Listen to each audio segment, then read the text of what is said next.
But before all that, we still have one more game. One more game.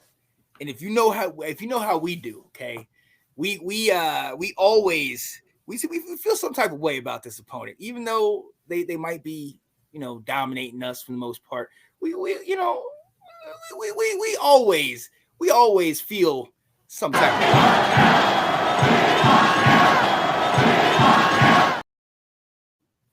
yeah. I want Dallas this week. I am ready to applaud their success this Sunday. See, that's the other part. Because if we lose, we need Dallas. So look, without further ado, I gotta bring in my partner, one half of that dynamic duo that's Let's Talk Football. And if you don't know who this person is, let me just play this little clip. I'm gonna bring it on the other side. Let's go. Let me go ahead and put my hat back on. Oh, here we go.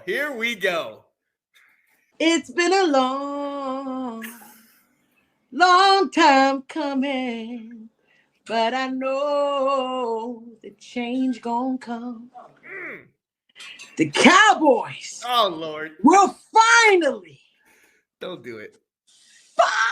Finally, oh my goodness, beat the San Francisco 49ers at 8:00 on Sunday night. This Sunday, the Cowboys change is gonna come.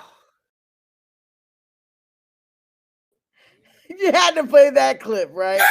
Did the change come today? Did it come? I was just going, wait, did they win that game? I don't remember if they did. Wow. Yeah. You see what he did? You see what Let's go. There? He had to have some type of highlight. Let's go. Some type of highlight. What up today? We don't have much. We don't. I'm so glad to be here on the Washington Weekly. Man, it's an honor. It's an honor to be here with you, Washington gurus. Man. Well, I mean, since you whooped us, I mean, this might as well be your show because right now it's been a rough year. But you know what? We know about week 18. We know we're playing you. We know, hey, every time we play in week 18, most likely we win. Happened last year. Happened last time at RK. Happened in 2012. I'm just saying, it seems to happen. It seems to happen. But talk to us though, because you guys are currently in a race with Philadelphia. Yes. As we know, for the last 12, 13 years, there has never been an NFC East champion that is repeated. Yes. So all signs are pointing to y'all. And I mean, it's not like you guys have a juggernaut you're playing against this week. So, I mean, what are your thoughts going into this week and going to the playoffs? We can't sleep. We cannot sleep on Washington. We slept on Washington last year as just, a bypass game that we just need to get fast to get to the playoffs. And you guys killed us. We never seen Sam Howell play before. He came in, shocked the world, demolished us. As you can see, once we got tape on him, that didn't happen this year.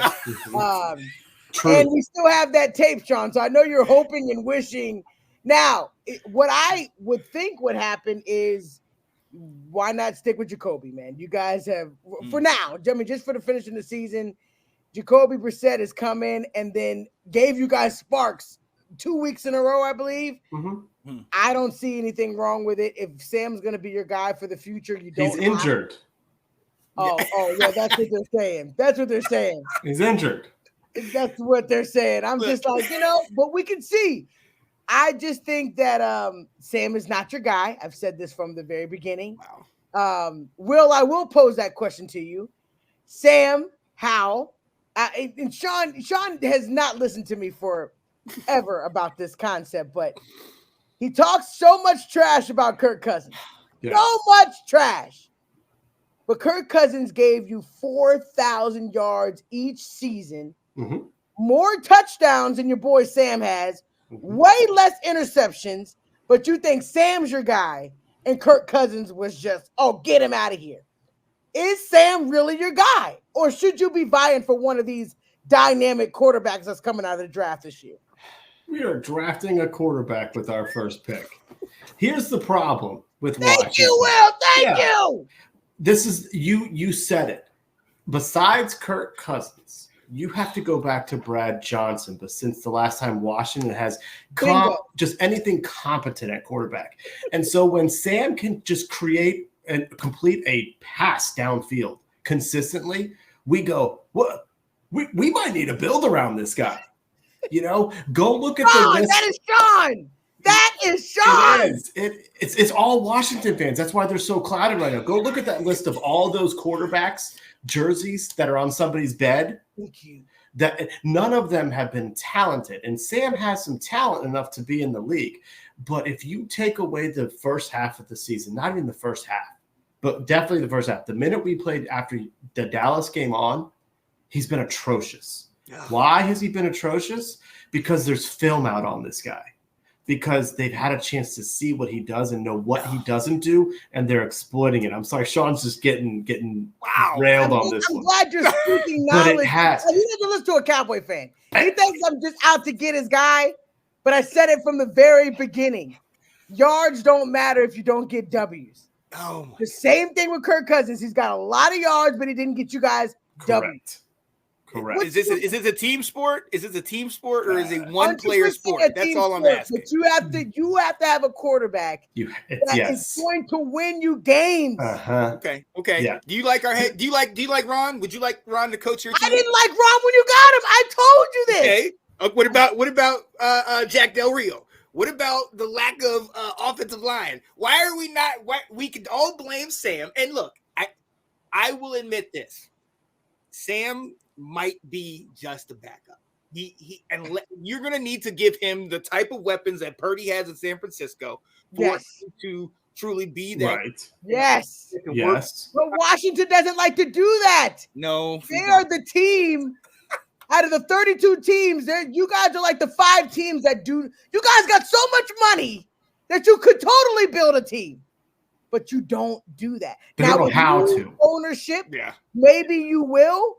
But that has not been Washington's MO. You got money to get top players. Right. See, Janae, I played that clip not for you to say your little piece or not to take a shot, but because you predicted that a change was going to come. And you're on this show because this is the last bit of joy you're going to have in the division. The change is coming next year, 2024. Sean, I've been knowing you my whole life. You've been telling me a change going to come my whole life. I'm sure he has. And it's still going to come. So I actually have a question for you, Janae, and it has to do with change. Okay. What's up? Dallas got significantly better when they brought in Dan Quinn.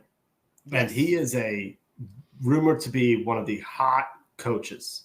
Josina Anderson said she's hearing that one of the NFC East teams is going to make a very surprising move when it comes to the coaches.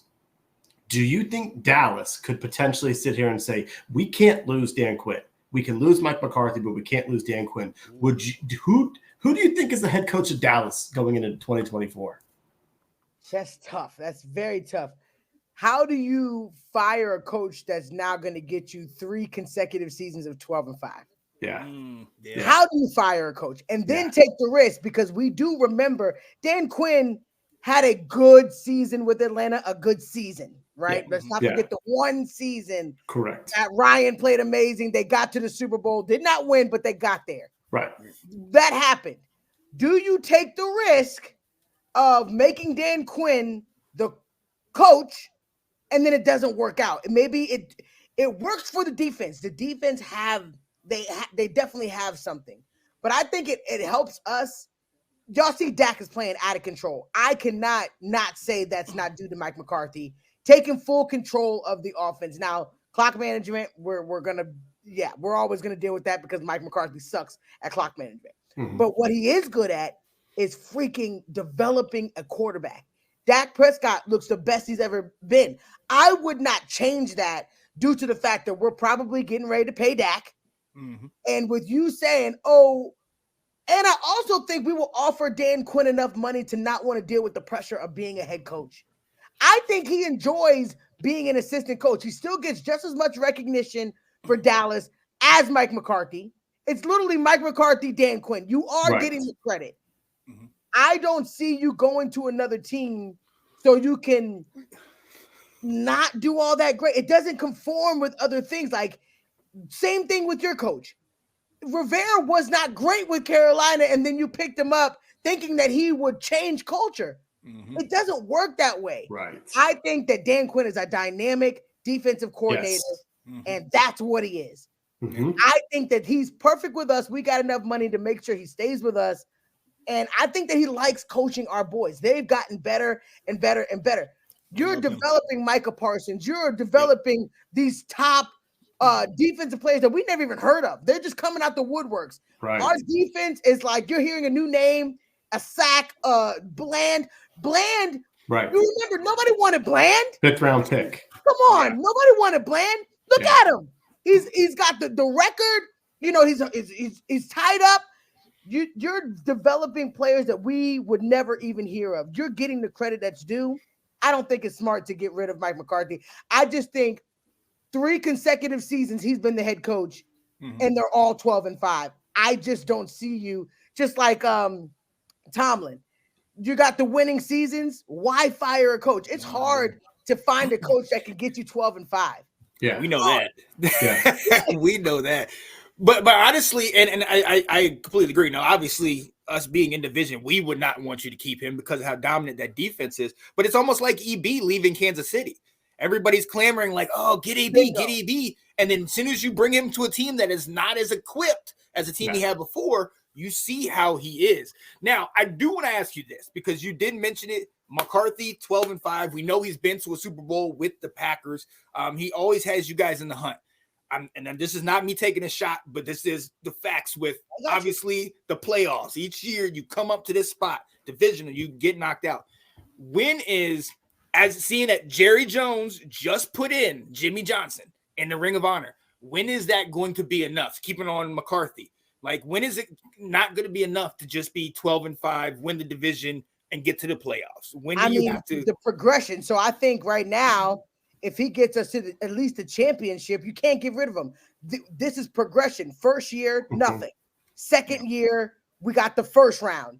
Last year, we got to the second round. Division, if we get to the championship, that's progression. You cannot. It's just like trying to find a quarterback. It's a dime a dozen for a good coach. Say what you want. Yes, he does make mistakes that pisses me off, but I can't say that anybody else would come to us better. Like, who we gonna get? Just like if they say get rid of Dak, okay, get rid of Dak. Who are we gonna get? Who are we gonna get? Are they gonna give us Lamar? No. Are they gonna give us Purdy? No. Are they gonna give us Burrow? No. We're not gonna get anybody that's better than Dak. Yeah. So why would we get rid of Dak for Washington to take him or somebody else to take him and then go dynamic with him? No, we're not gonna do that. It's the same thing with McCarthy. I think that if he gets us to the championship, he automatically deserves his job. I just don't see any team that you go back 3 times in a row, 12-5, and you can get rid of them. I know it's about the playoffs. I know it's about getting over the hump, but I think it's about progression. We have each year gotten better and better. If we get to at least the championship this year, there's no way. And there's no better opportunity than now. Eagles are struggling. Yes, they are. I mean, the team that we were worried about all year long looks exposable. There's no time like the present for us to get to the championship. And if we do that, McCarthy's got another contract coming. Dak's got another contract coming. Everybody's getting paid if we get to the championship. It's not even the Super Bowl, the championship. If we get to the championship, something that we have not done in 30 years, you can count all that. Get rid of McCarthy, put Dan Quinn in there. As long as they can pay Dan Quinn what he would be getting at another team, to be the coach, he's going to stay. He's going to stay. The defense is getting better and better. He's going to stay. I mean, I know it's my team, so you embellish your team, but the pinnacle to work at is the Cowboys. You get the best of the best of the best. Regardless of if people hate us or like us or not, you would rather go to Dallas than to go to Washington. You guys know what your stadium 100%. The locker room and all that stuff. I mean, Sean laughed at me. There was a poll that the players did of facilities that they don't want to go to. Washington is one of those stadiums, those bad stadiums. It's awful. Washington pays you millions and millions of dollars to come to Washington. Are you getting the perks that you're getting as being a Dallas Cowboy coach? Yeah. No. Right. It's just win or lose, you still got the best of the best. Period. That's it. I mean, and honestly, and it was funny, definitely. I mentioned Jimmy Johnson. Definitely got to shout him out for finally getting into the Ring of Honor.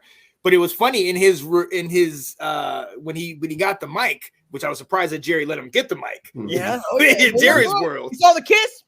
Right. I saw that. I wouldn't know what he said to him. But look, when he was saying what he said, first, I got to shout out the best fans in the world. Obviously, that's biased. We know they're not the best. But anyways, they're talking about you guys. But then the second thing he said was, now I got to shout out everybody that hates Dallas. Because you make Dallas what it is. It makes the team. It makes it what it is. The conversation, whether it's the people that like them or the people that hate them, we're always on conversation. Yeah. I'll take it. I will take it. And I think Dan Quinn will take it. And I'm telling you guys, if Mike McCarthy and Dak Prescott get us to the championship, these men are going to get dynamic contracts.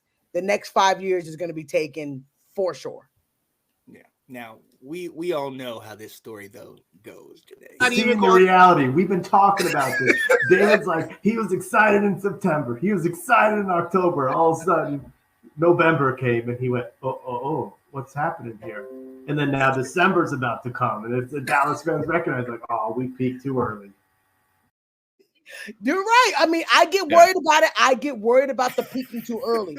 But you got to look at the NFC right now and say, definitively that there's only one team that can beat us. There's only one team that for sure that we will get up in there. There's going to be a possible loss, and that's San Francisco. Mm-hmm. We could beat the Eagles. You can say what you want about the Detroit, call, the no call. Yeah. We can take it to Detroit. We already beat the Rams. So people are talking about the Rams are getting hot. The same players, Cooper Kupp was in that game. We took them out. Cooper Kupp did not do great. Yes, he was just coming back, but I don't want to hear the excuses. The teams that we're supposed to be afraid of, why? Only San Francisco's a really outlier of, okay, that's the team, the pinnacle. And if all things play out, let's hope that a miracle happens and somebody beats San Francisco before we got to see them.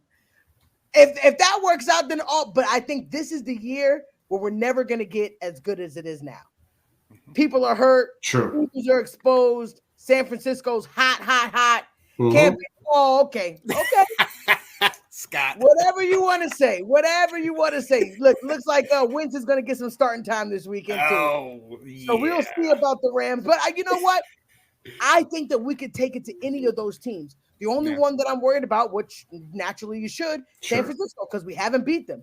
But this is the opportunity right here with the team that we have right now, with CeeDee Lamb balling the way he is. The world has been exposed now. CeeDee Lamb is a top receiver. No question about it.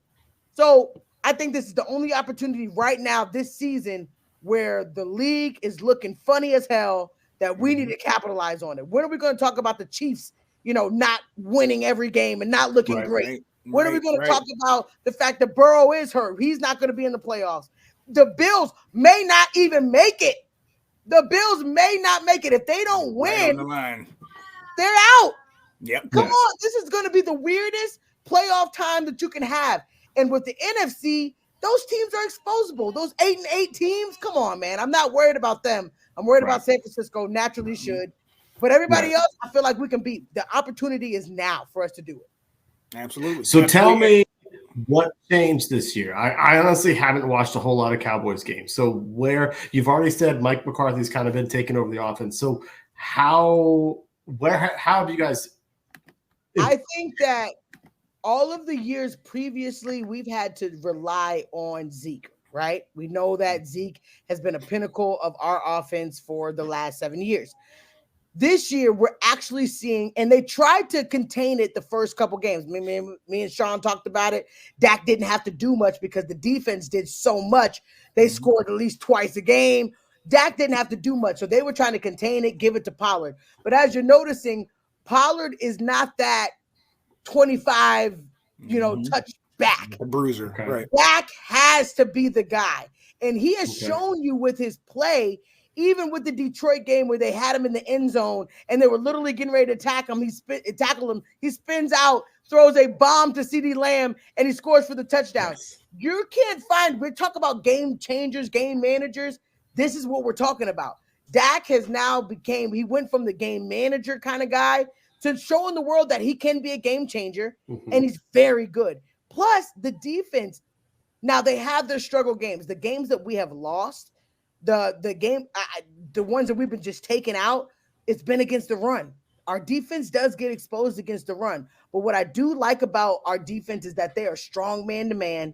They don't care what you're going to run. They're going to do man-to-man. They're going to man up. Gilmore against A.J. Brown exposed. We're showing the world that we can do it man-to-man. We can take it to whoever. San Francisco is a maybe. But everybody else, we can take it to them. But I think the difference is that the world is now seeing that Dak can put it on his shoulders and Dak can actually play without a dynamic running game, because we've always had at least a good running game to be able to 50-50 it up. It's not 50-50 anymore. Dak is throwing majority of the time. Pollard is not getting the yards that he did. I mean, he part is in an injury. He had an injury last year. Does slow you down. But we've been able to make it work with rookie and Dowdle and Pollard, who's been not getting as much and still out there. And then CeeDee Lamb, I'm telling you, CeeDee Lamb has been just a game changer. We needed a game changer. We needed a San Francisco McCaffrey. We got a Dallas CeeDee Lamb. CeeDee Lamb is just killing it. Yes, here we go.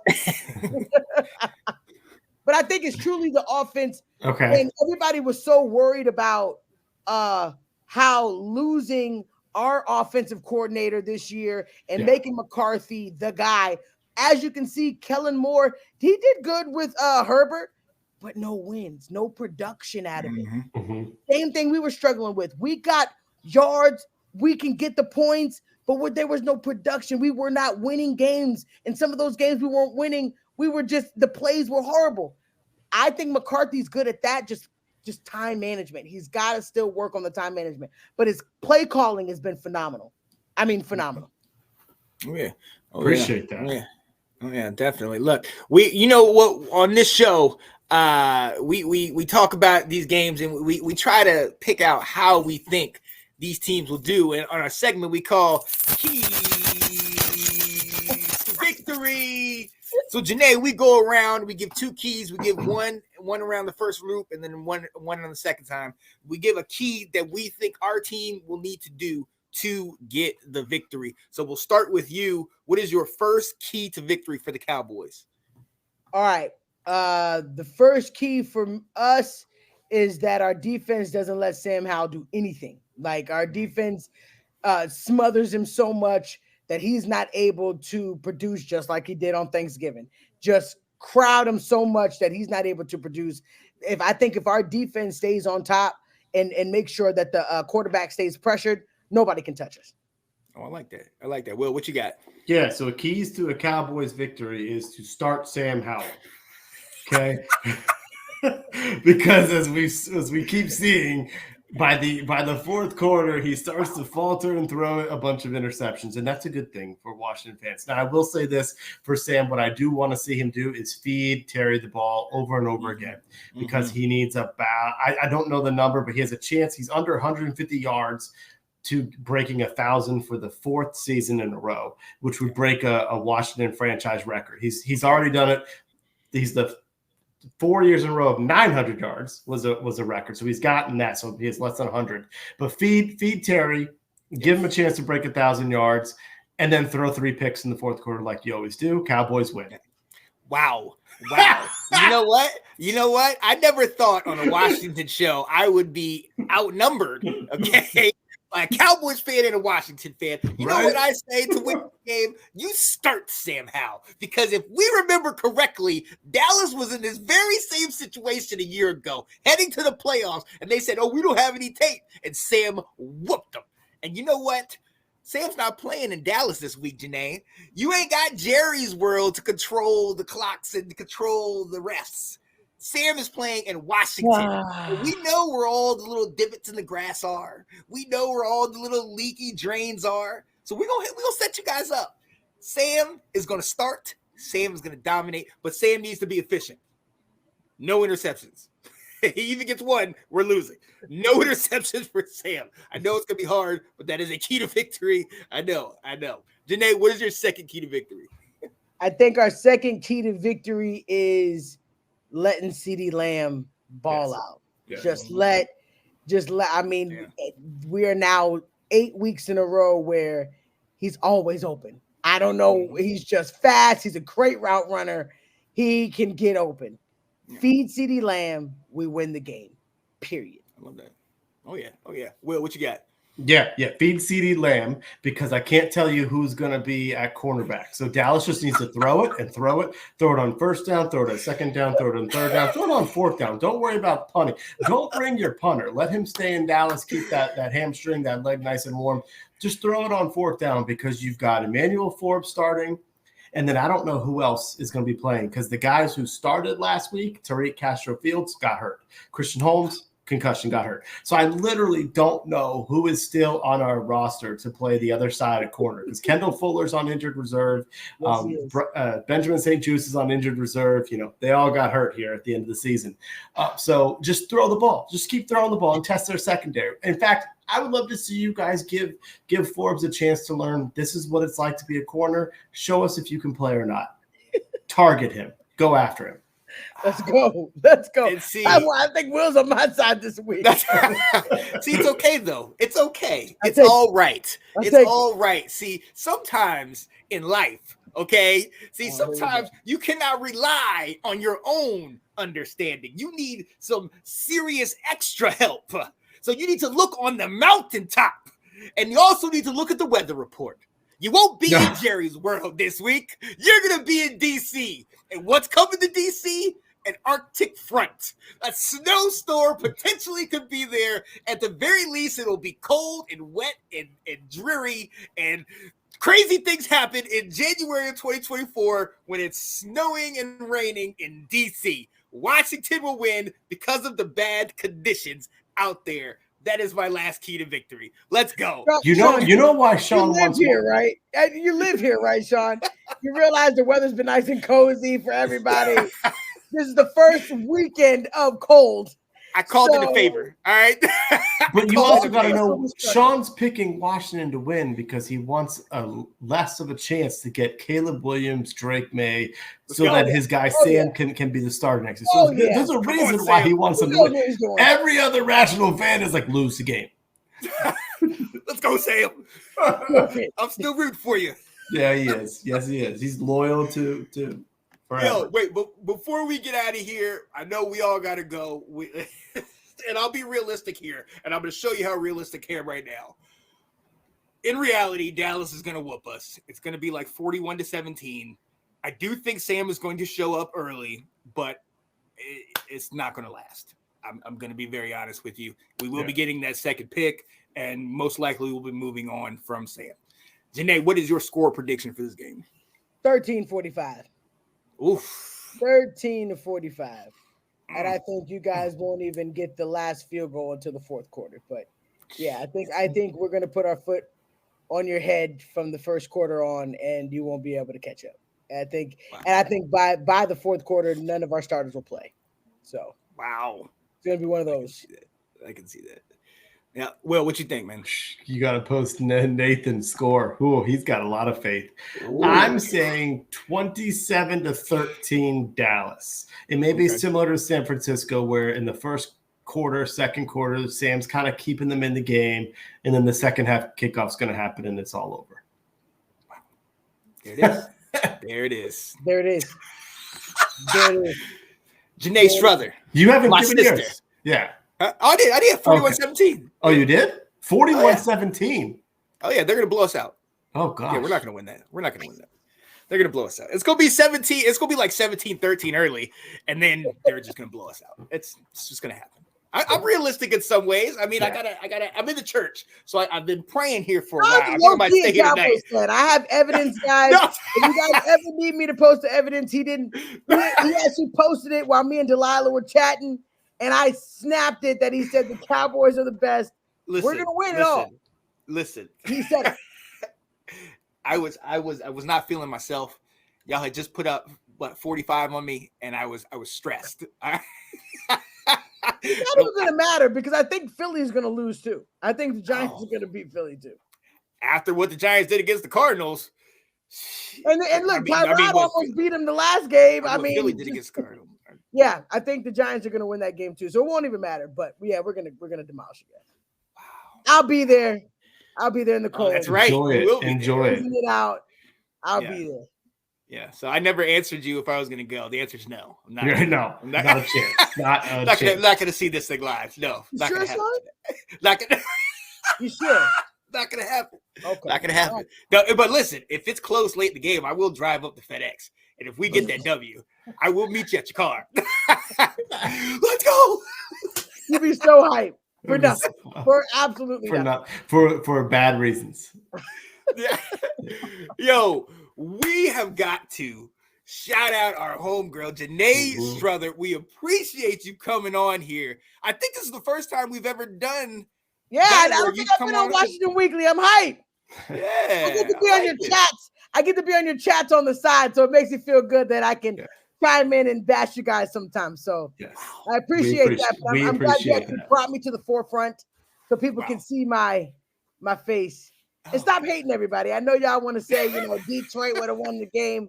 I got a kicker that can kick from 70 yards, man. I still think we would have won that game. Anyways, it's been a beautiful time. I love you guys, man. Best show ever, man. I freaking love the Washington Weekly, even though I hate Washington, but the best host ever. You guys keep it real. That's the best part about you guys. You guys always keep it real. Always. Yeah. Love you. You already know. Appreciate it. You already know. All right, y'all. I'll see y'all next time, man. Yeah, definitely, definitely. Have fun with that victory on Sunday. Yeah. I will. Yeah, hey, tell Quinn to wear that Washington outfit I gave her. No. Come on now. No. It's a new year. Over and out. Bye, y'all. Right. See ya. All right, dun, dun, dun, dun, dun, dun, dun, dun. Let's go. The Washington Commanders. There it is.